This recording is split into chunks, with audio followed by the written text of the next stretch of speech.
Bonjour, je vais vous expliquer comment bien déclarer les jours calendaires dans votre DSN afin d'éviter des erreurs qui génèrent des anomalies dans vos déclarations. Rappelons tout d'abord le principe.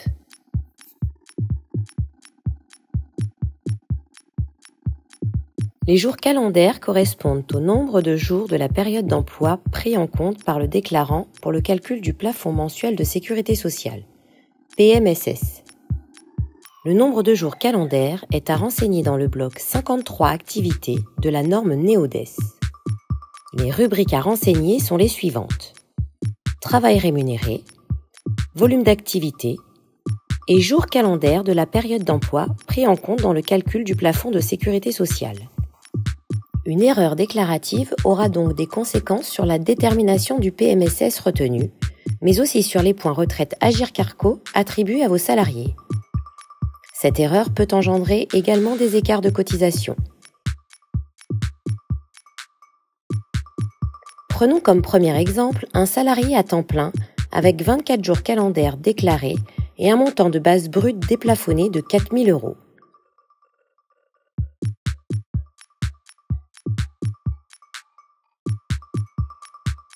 Le montant de la base brute plafonnée sera alors proratisé à 24/30 pour le mois de septembre qui compte 30 jours. Si vous précisez un nombre de jours calendaires, il doit être cohérent avec le prorata de la base assujettie plafonnée déclarée. Prenons un deuxième exemple.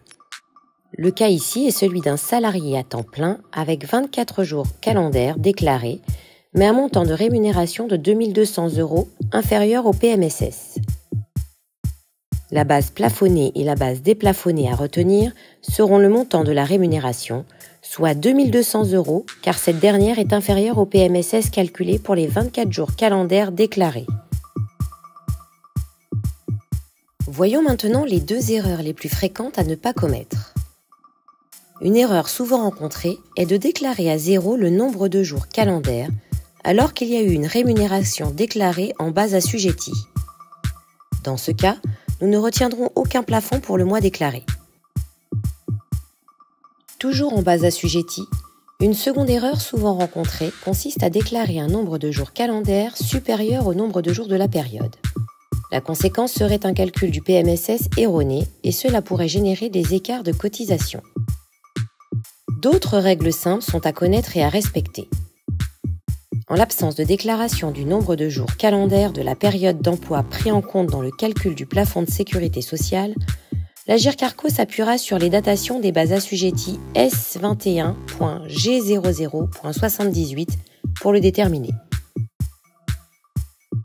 Si le salarié est présent sur la totalité du mois, le nombre de jours calendaires de la période d'emploi est le nombre de jours calendaires du mois.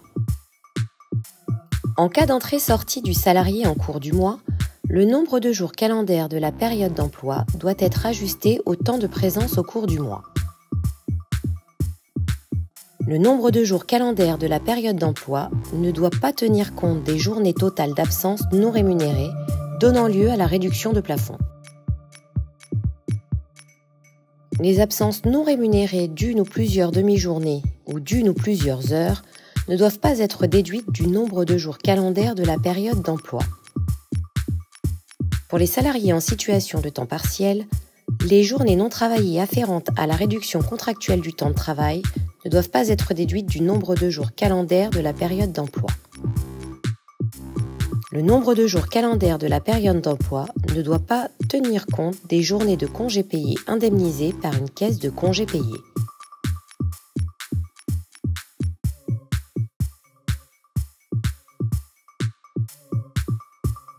Vous pouvez retrouver toutes les informations relatives à la DSN en flashant ce QR code.